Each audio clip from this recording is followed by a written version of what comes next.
Migos recently appeared on Saturday Night Live with Katy Perry. But swish, bitch. But the question is, did they originally not want to appear with drag queens? That is something that got a little traction around the internet. And right now it's kind of coming to a head and different sides have different opinions as to what happened. Let's start from the beginning. Migos has recently gotten into a little bit of hot water with the LGBT community because of the shade it seemed like they threw toward a fellow rapper. And I'm pulling up the quote right now. When a rapper named Mackinnon, I love Mackinnon, came out as gay, they wrote, "We ain't saying there's nothing wrong with gays," but he suggested, according to the interview in Rolling Stones, according to Quavo, but he suggested that Mackinnon's sexuality undermines his credibility given the fact that he, quote, "He first came out talking about trapping and selling Molly and doing all that. He frowns, that's whack, bro," he added. But yeah, following the story, they issued an apology after that. And so this kind of came up on originally through World of Wonder, which is RuPaul's Drag Race production company. The creators of that show. And production. Yeah, World of Wonder, alternative television production company, and it got picked up by Uproxx and everywhere else, saying that essentially implying more or less that Migos didn't want to appear because of the drag queens. And since then, it's kind of started to unravel because the World of Wonder original post is no longer available.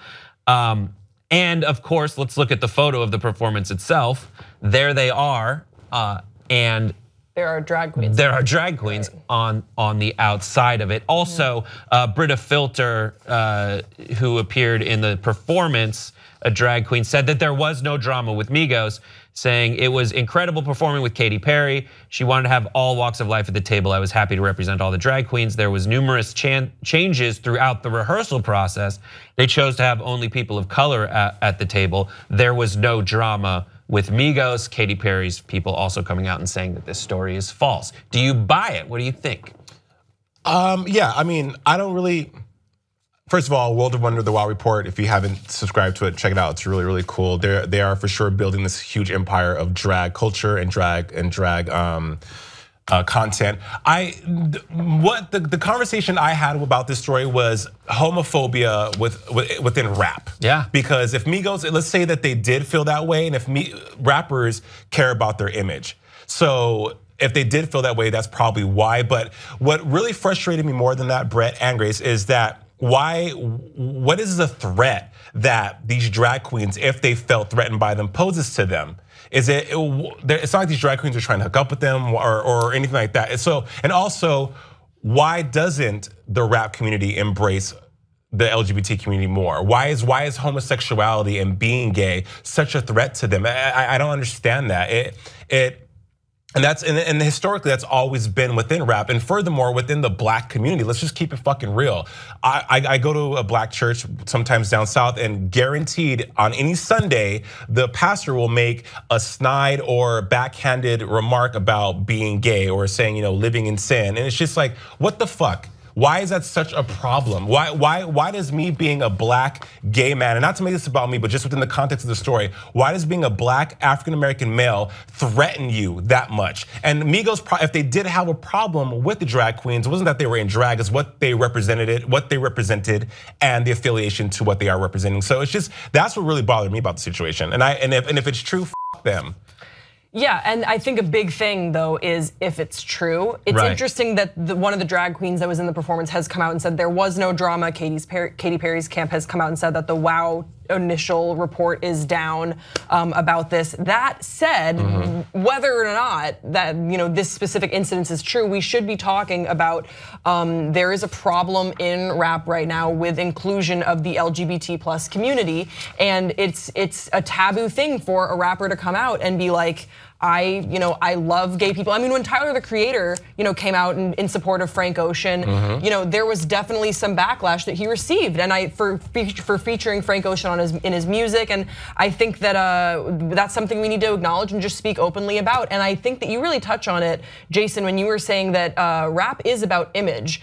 And especially if you are a hyper masculine rapper, you're talking about there's certain things that sort of come with that territory. Not all rappers, but it's a lot. It's a theme in rap music. You have girls and money and cars and blowing a bunch of dudes. Well, no, is that not in rap? I don't listen much. It's not yet. And so someday. So I think that because of that, if the homophobia or just gayness or queerness challenges that very stereotypical and I think tired image of masculinity in rap music. And that's why it's so refreshing when you see a rapper like Tyler the Creator, or you see, I don't know, I'm trying to think of other examples. So my friend is rappers that will speak out. This guy I used to work with is Wheeler Walker Jr. Do you know who that is? He is a country western singer in the style of throwback to the Willie Nelson, Hank Williams era. Right. And he's a comedian who is doing essentially like a Borat type thing, but is also a really good musician. And he does songs in a full regalia with cowboy hat, open shirt, and old country western outfit. And one of his songs is called "Eating Pussy, Sucking Dick, and Kicking Ass."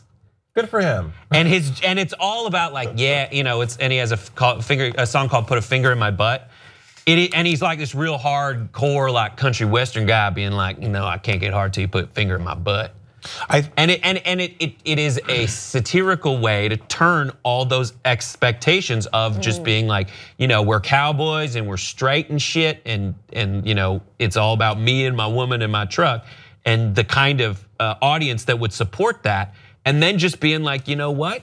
You guys are super homophobic, as I'm gonna prove in your reaction to my song called "Eating Pussy, Sucking Dick, and Kicking Ass." For sure, there are other. Grace, your question was other gay artists or that are in hip hop. Back in the early 2000s, there was an artist called Caution who was featured in a bunch of different urban publications like Vibe, Ebony, Jet, The Source, and he was the brainchild of a producer named Ivan Matias, who wrote a lot of songs for a lot of major artists back in the early 2000s, and he was really doing some really cool stuff about, or bringing to the forefront a type of music called queer hip hop or homo hip hop, which I don't know if it's still prevalent now because I don't listen to a lot of hip hop nowadays. But also touching on what you said, people are brainwashed by this black mystique that all black men should have swag, whatever the fuck that is. Sorry, I don't mean to cuss. I'm sorry, TYT, but it's just really frustrating. Are we not allowed to cuss anymore? I know, but I mean, we can. I'm saying I should use better words. I am educated. That all black men have huge penises.